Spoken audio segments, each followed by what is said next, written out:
What's up, everyone? Welcome back to Fenralion Gamer. Today, I've got one of the most talked about new titles in gaming for you. It's called Ananta.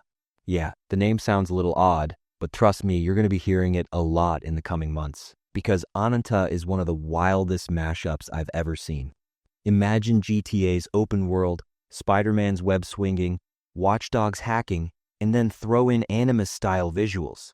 Sounds like a mess, right? But here's the thing, it's already grabbed the attention of millions of players. Before I dive into the details, don't forget to hit that like button and subscribe to the channel. Let's get started. Behind this game is the massive Chinese company NetEase. Normally, we know NetEase for mobile games and service-based gacha systems. But this time, they've gone in a totally different direction. For years, we knew this project as Project M, and now it finally has its real name. At Tokyo Game Show, they revealed a long gameplay demo, and the second it dropped, the gaming world went crazy. Why? Because the trailer literally opened with scenes identical to the GTA 6 trailer, and then it just got crazier. One scene showed a character swinging through skyscrapers like Spider-Man. Then another character came in and shut down the entire city's power grid straight out of Watch Dogs. So instead of feeling like a brand new experience, it comes off as a collage of the most popular games out there. That's split the community in half. Some say, this is blatant copying, no originality at all. Others are like, if it's free, I'll sink hours into it. And that's the kicker. Ananta is going to be free to play. Just like Genshin Impact, anyone can jump in. But here's the twist. In Ananta, all characters will be free. No gacha pulls to unlock them. The entire business model is based on cosmetics only. So the big question, can Ananta actually succeed? Considering the huge budget behind NetEase, it's guaranteed to make a splash. Their marketing power, connections, and resources mean it'll reach a massive audience. But whether it can keep players engaged long-term is another story. If it's just take what's popular and copy-paste it, people might get bored once the initial hype wears off. The real issue is this. Does Ananta feel like just a copy? Or does it carve out its own identity? From the first demo, there were some impressive elements. The character switching system looked exactly like GTA's. Reports say there'll be more than 10 playable characters, each with unique abilities, which could add some real variety. But then again, the Spider-Man animations looked so close to Insomniac's that it makes you wonder, are we going to see lawsuits? Because, think about it, what if Insomniac or Marvel come out and say, you literally ripped our animations? Or Rockstar says, that's our system. Things could get messy fast. On the other hand, NetEase isn't some small India studio, it's a multi-billion-dollar company. You can bet they ran this by their lawyers first. If they went ahead, it's probably because they were told, you're fine, keep going. And honestly, they've already achieved their first goal. Even people who don't follow gaming news now know the name Ananta. It's trending on social media. Videos are blowing up, news sites are covering it. Before even launching, it's already popular. And that was NetEase's biggest play, make a game everyone is talking about. Now, let's talk gameplay. I got the chance to try it, and from the very first minute, I was surprised. The opening sequence looked amazing. The melee combat felt like a mix of Batman and Spider-Man punches, had weight, combos flowed well, and fighting was fun. But once I switched to guns, different story. No recoil, no real reload animations, just point and shoot. It's clear they focused way more on melee. As for the cinematic set pieces, they looked great. In one mission, you're driving when enemies close in, and then a massive truck comes barreling in and smashes everything to pieces. It looked awesome. But here's my concern.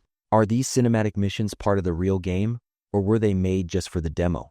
Most free-to-play games don't pack in expensive cinematic missions. They usually fill content with grindy, go clear 150 enemies quests. If Ananta's demo was just for show, the full game might not feel nearly as polished.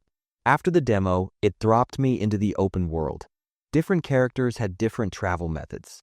One swung around like Spider-Man, another cruised on a scooter, another had their own unique style. It was a cool idea, but in practice, it didn't feel as smooth. Movements felt clunkier and slower than Spider-Man, even though the controls were basically the same. And in open-world fights, the animations didn't look as polished as the cinematic missions. Each character had maybe 3 or 4 combos with a couple of special moves. After a while, it started to feel repetitive. So yeah, it wowed me at first, but the longer I played, the more average it felt. Still, credit where it's due. For a free game, the quality is surprisingly high. The city designs and vehicle models look good. Mixing anime-styled characters with a more realistic environment gave it a unique vibe. You can tell NetEase put serious money into visuals. Overall, here's the verdict. Ananta is flashy at first, but the longer you play, the more average it feels. It's not bad, definitely worth trying, but it's not groundbreaking either. Still, the fact that it's free means millions will download it anyway. And that's exactly what NetEase wants. The more you play, the higher the chance you'll buy cosmetics. But here's what I keep wondering. Can Ananta actually last? Free-to-play games often blow up fast, then fade. Genshin Impact and Honkai stay alive by pumping out constant updates. If Ananta can't match that pace, players might move on once the novelty wears off. That said, NetEase has one big advantage: insane marketing power. We're going to see this game everywhere: YouTube ads, social media, influencer partnerships. If it's already this talked about, launch will be huge. But after that, will the gameplay actually keep people hooked? That's the real question. From my time with the demo, combat felt fun at first, but repetitive later. Gunplay was weak, which pushed everyone toward melee. The character variety was nice, but the depth wasn't there. Still, the cinematic missions added a nice flavor, something that could set it apart if they're part of the full release. So my take, Ananta isn't terrible, but it isn't amazing either. It's a big company taking pieces from popular games and stitching them together. Will it work? We'll see. But one thing's certain, because it's free, millions of people are going to try it at least once, and that's when the real test begins. Remember, the gaming world has always argued about copies. Look back at battle royales after PUBG, everyone accused each other of cloning. Yet now Fortnite and Warzone dominate. Ananta could follow the same path. People might say, it's just a GTA clone at first, but over time, it could build its own community. My personal opinion, Ananta is worth checking out. It's free, it's got a huge studio behind it, and it throws together some interesting ideas. But will it keep people playing long-term? That's debatable. Maybe it'll be the hot game for 2 weeks, then fade, or maybe, with enough updates, it'll grow into a phenomenon.